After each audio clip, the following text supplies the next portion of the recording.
A human consumed by darkness and revenge is capable of breaking the limits of human cruelty in order to obtain his own satisfaction, watching the world suffer as he once did.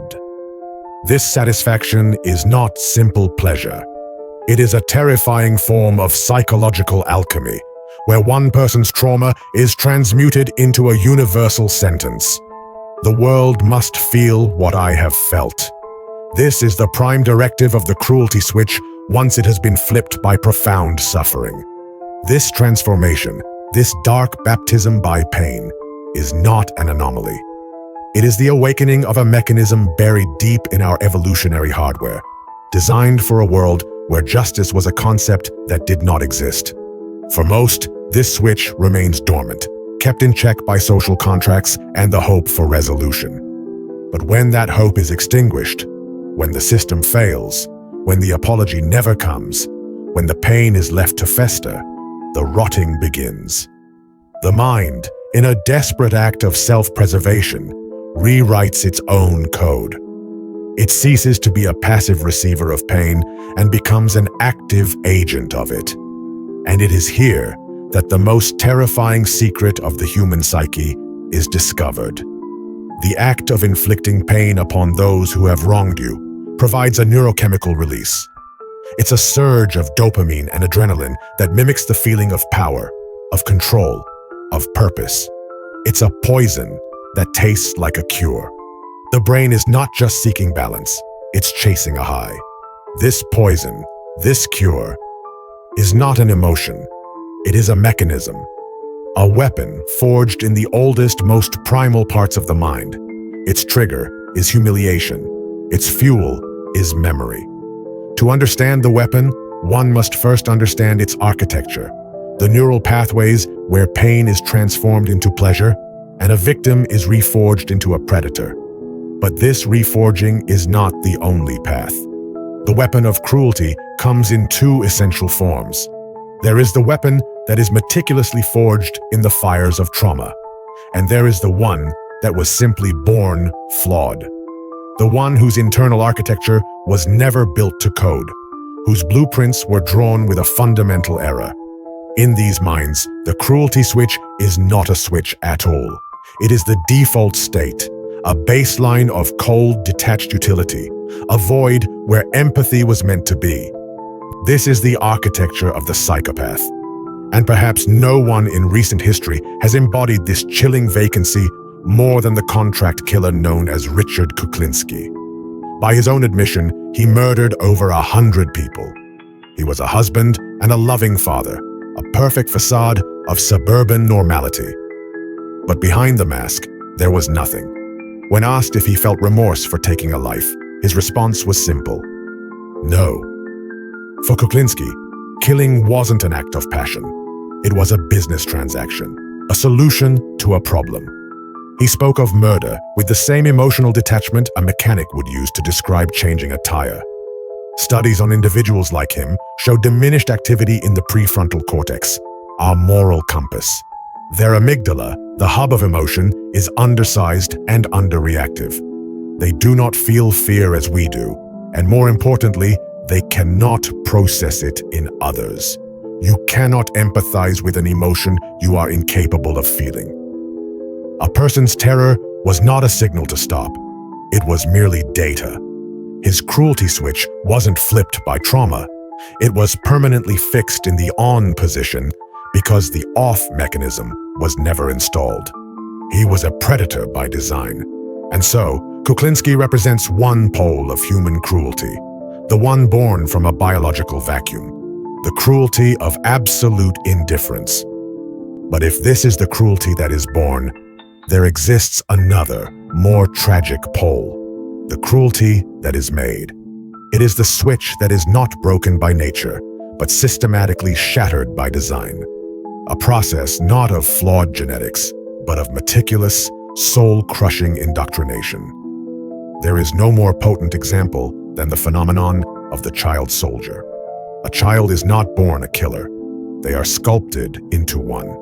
The process is a masterpiece of dark psychology, a systematic dismantling of a human soul. First, the abduction. The child is severed from their identity, their family, their name. Then, the trauma. They are forced to witness and endure acts of unimaginable brutality, an exposure designed for one purpose: desensitization. The brain, to protect itself, begins to shut down. The screams of others become background noise.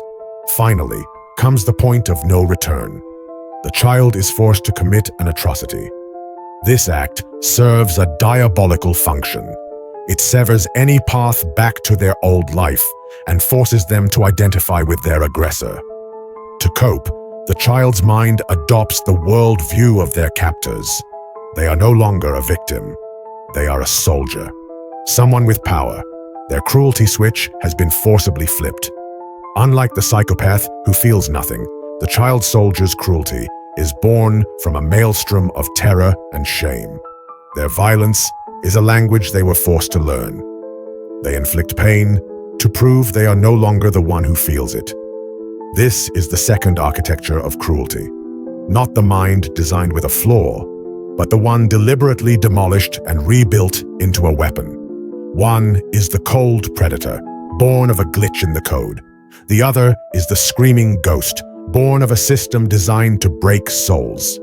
Both are capable of limitless cruelty, but they arrive there by entirely different paths. Yet, while the paths to cruelty may differ, one of cold emptiness, the other of burning trauma, they often converge on a single, terrifying destination, a state in which the infliction of pain is no longer just a means to an end, but an end in itself, a source of profound chemical pleasure. To understand the predator, one must first understand its reward. One must understand the addiction to power. The human brain is wired for reward. It releases a chemical, dopamine, for actions that promote survival, eating, procreating, social bonding. But this ancient system has a vulnerability. It cannot always distinguish between what is productive and what is merely stimulating. It can be hijacked, and nothing hijacks it quite like the feeling of dominance. The assertion of one's will over another, the act of controlling, of commanding, of being the cause of another's fear or submission. These are experiences that can flood the brain with the same intoxicating chemicals as any drug. Power is not a social construct. It is a neurochemical event. And like any potent drug, it is addictive. This addiction explains a particular kind of large-scale cruelty, not the passionate cruelty of revenge, but the cold, indifferent cruelty of the powerful, the cruelty of the spreadsheet and the balance sheet. For this, we look to the turn of the 20th century, to the heart of Africa, a territory privately owned not by a nation, but by a single man, King Leopold II of Belgium. His Congo Free State was not a colony. It was his personal fiefdom. Under the grand philanthropic disguise of civilizing the natives, he orchestrated one of the most horrific genocides in human history. The goal was not hatred or ideology. It was profit. Specifically, rubber. His system was one of industrial-grade cruelty. Villages were given impossible quotas for rubber collection. Failure to meet these quotas was punished with death. But bullets were expensive. So to ensure that his soldiers did not waste ammunition on hunting, they were ordered to provide the severed hand of a victim for every bullet fired. This policy descended into a grotesque economy of human limbs. Hands were collected, smoked, and counted by overseers. People were mutilated not out of anger, but as a matter of accounting. What was the pleasure for Leopold, a continent away in his Brussels palace? It was not the sadism of the whip. It was the godlike pleasure of absolute control. The pleasure of moving millions of human beings like pieces on a chessboard, of turning an entire population into a resource, an entry in a ledger. The suffering of the Congolese was the evidence of his power. Every severed hand, every village burned, every life extinguished was a testament to the magnitude of his will. He was addicted, not to the sight of blood, but to the feeling of dominance on a scale few have ever known. It is easy to dismiss such monstrosity as the unique product of a king's ambition, a historical anomaly. We comfort ourselves with the belief that such cold, systemic cruelty requires a special kind of evil. But the psychological record suggests something far more disturbing, that the intoxicating pleasure of power is not a rare taste. It is a universal vulnerability, waiting for the right conditions to emerge. Conditions created, for example, in the basement of a university. In 1971, psychologist Philip Zimbardo set out to study the power of roles. He took a group of ordinary, psychologically stable male students and randomly assigned them to be either prisoners or guards in a simulated prison. The experiment was scheduled to last 2 weeks. It had to be shut down after 6 days. The guards, average young men, transformed with terrifying speed. Given uniforms, mirrored sunglasses, and a sliver of authority, they descended into tyranny. They devised their own forms of psychological torture, forcing prisoners into humiliating acts, using sleep deprivation, demanding absolute, mindless obedience. There was no goal, no profit, no ideology. The cruelty was the point. They were not ordered to be sadistic. They discovered a profound enjoyment in the act of domination itself. The Stanford Prison Experiment revealed a horrifying truth. The cruelty switch doesn't always need to be broken by trauma or flawed by biology. Sometimes, all it needs is permission, a uniform, a role, a perceived imbalance of power. It showed that the addiction to dominance is a dormant virus in the human software, and even a small taste of authority can be enough for it to take over the entire system. Leopold's castle and Zimbardo's basement were different in scale, but not in essence. Both were theaters where ordinary men discovered the same dark pleasure, the high that comes from holding another person's humanity in your hands and squeezing. But the theater of cruelty is not always a king's colony or a prison basement. The exercise of power is not always a violent squeeze. In our modern, civilized world, overt brutality is often punished. So cruelty has adapted. It has evolved. It has become quiet, precise, psychological. The most common and perhaps most insidious form of cruelty is not a hammer, but a scalpel. It is wielded not by guards or soldiers, but by the people we trust, the people we work with, the people we love. These are the masters of the switch in our everyday lives. They operate in the realm of emotional and psychological warfare, a landscape of unspoken rules and deniable aggressions. And their laboratory is often the place we feel most vulnerable, the romantic relationship. Consider the cruelty of the narcissistic partner. The relationship with a narcissist is a theater for an audience of one, themselves. Their partner is not a co-star, but a prop, an object whose purpose is to reflect their own perceived greatness. And they use a refined toolkit of psychological cruelty to keep that prop in its place. It begins with idealization, a torrent of affection and attention so intense it feels like a soulmate connection. This is not genuine emotion, it is a tactic. It is the luring of the prey. Once the victim is emotionally invested, the devaluation begins. The narcissist's cruelty switch, pathologically sensitive to any perceived slight or narcissistic injury, begins to flip. This is not the cruelty of fists, but of words and silence. It is the cruelty of gaslighting, where the narcissist becomes the arbiter of your reality. That never happened. You're being too sensitive. You're remembering it wrong. It is a slow-motion assassination of the victim's sanity, designed to make them doubt their own perceptions and become utterly dependent on the narcissist's version of events. It is the cruelty of the silent treatment. This is not a mere absence of communication. It is a weaponized silence, a suffocating vacuum of emotional abandonment. It is a demonstration of absolute power, a punishment that communicates a terrifying message. You do not exist unless I decide you do. The victim, desperate to end the agony, will apologize for transgressions they never committed just to be acknowledged again. And it is the cruelty of the subtle insult, the backhanded compliment. That presentation was surprisingly good. I didn't think you had it in you. a gift with a razor blade hidden inside. Each comment is a small cut, designed to slowly bleed the victim's self-esteem, ensuring they never feel confident enough to challenge the narcissist or leave.